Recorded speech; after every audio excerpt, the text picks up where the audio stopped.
Julia Lane became dean during the early 1970s. She truly loved the Loyola University School of Nursing. She one time told me you could be an inside dean or an outside dean. She was to be an inside dean. She was a personality, that's for sure. Some would say for the better. I think most would say for the better. She taught the seniors a class in professionalism and was very much a mentor to us and a very strong leader to her faculty. When Loyola negotiated with Hines VA to buy the land where the medical center is now located in Maywood, they took over many of the VA buildings. And some of those buildings were in fact Quonset huts left over from World War II. One of the Quonset huts that had formerly been one of the units occupied by tuberculosis patients was now given to the School of Nursing. And for many years, some faculty offices and classrooms were housed in the Quonset hut. During the early 1970s, nursing was very much trying to establish itself as a discipline that had its unique body of knowledge and that was separate and distinct from medicine.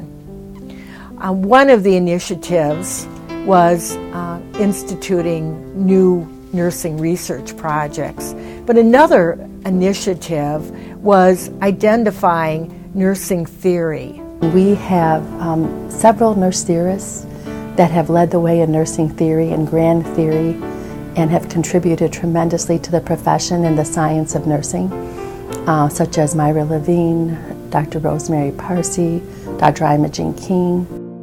And what was fun for us as faculty is that they didn't always agree. Now, they weren't all there at the same time, but when they were, we had some very lively meetings and panel discussions. And again, that's very consistent with Loyola's values of critical thinking and being open-minded and hearing all points of view. Under Julia Lane, the Niehoff Chair was established. The Niehoff Endowment was given to the School of Nursing. Mrs. Conrad Niehoff, who gave the money to endow the school and an endowed chair. And Julia was very participative in getting that gift. And also, toward the end of her administration, the PhD program in nursing was started. Big celebrations were held as the first graduates defended their dissertations.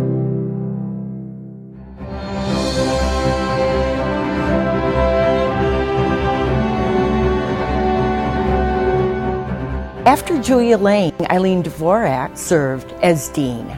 She was very interested in ethics in nursing administration. Following Eileen Dvorak, Dr. Shirley Dooling served as dean. Before coming to Loyola, Dr. Shirley Dooling had been dean for many years at Creighton University in Nebraska. As the new millennium began, Dr. Sheila Haas assumed the deanship of the School of Nursing. Dr. Haas led the school through a period of very difficult financial times. She's best known for beginning an undergraduate program in health systems management. Following Dr. Haas, Dr. Mary Walker, a 1972 graduate of Loyola's School of Nursing, became the dean. Dr. Walker is best known for beginning the DNP, or Doctor in Nursing Practice program. As a new grad, our uniforms, I wore a shirtwaist white dress with I can still see the uniform, 3/4 length sleeves, white nylons, white shoes. It was a very professional look and we felt like we were real nurses.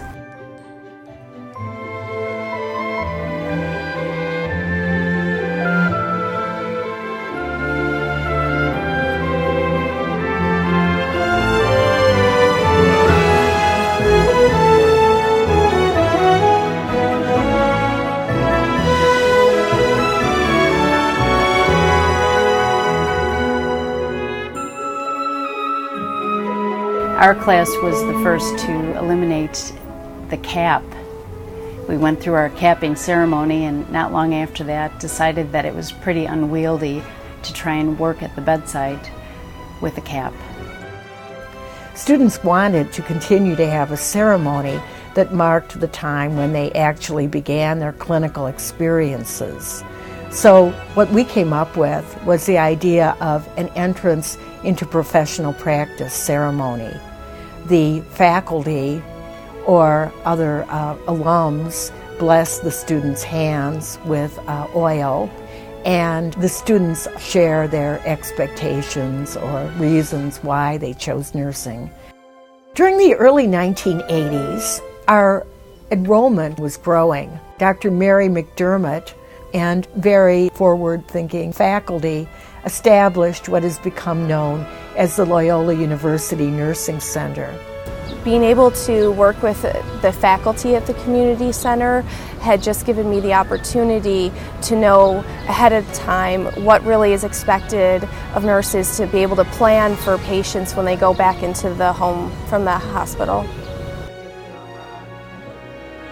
Dr. Lanusa in the early 1990s was appointed as the first nurse scientist for the Loyola University Medical Center. Her role in the hospital was to stimulate and support nursing research and to serve as a resource to nurses that wanted to embark on research projects.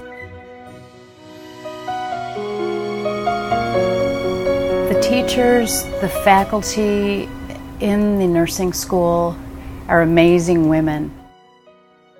There was a expectation that we would exert leadership in the profession. They have really shaped who I am as a nurse and as a woman. I just admire them so much and appreciate what they have given to me and my classmates.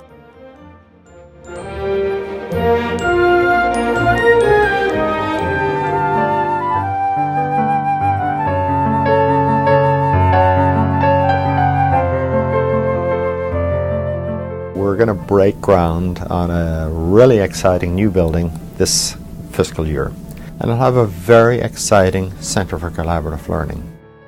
We're very excited about the Center for Collaborative Learning because this is our first project where we're actually going to put bricks and mortars into our commitment to bridge the gap between nursing education and education for the medical students.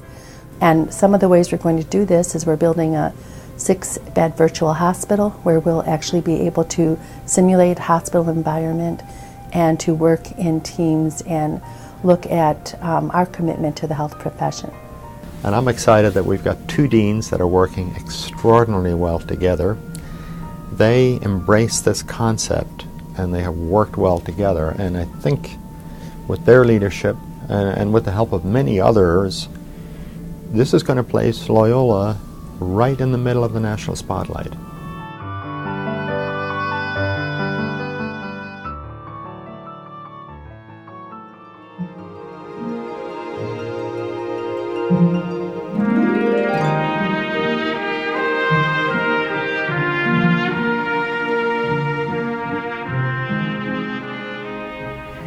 Loyola nurses have always been noted for the care that they provide.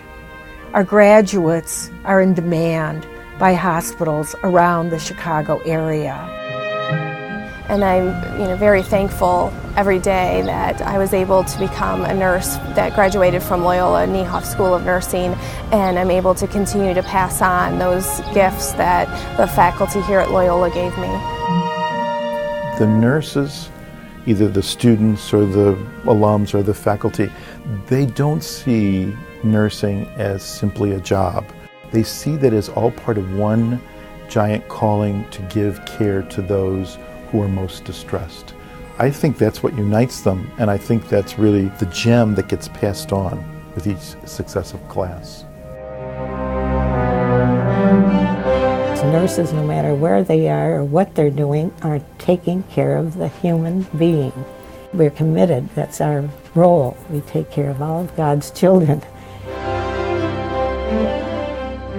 I think this legacy of the School of Nursing will continue in that we are strong leaders in nursing. We have been at the forefront of nursing education and the profession of nursing since the time that we began 75 years ago. And I think to carry on that mission and to make sure that we graduate nurses that are forward thinkers, that are cutting edge, that have the Jesuit Catholic mission ingrained into their philosophy of how we look at healthcare and how we treat patients. That's the best way to honor those that came before us and the greatest gift we can offer to future generations.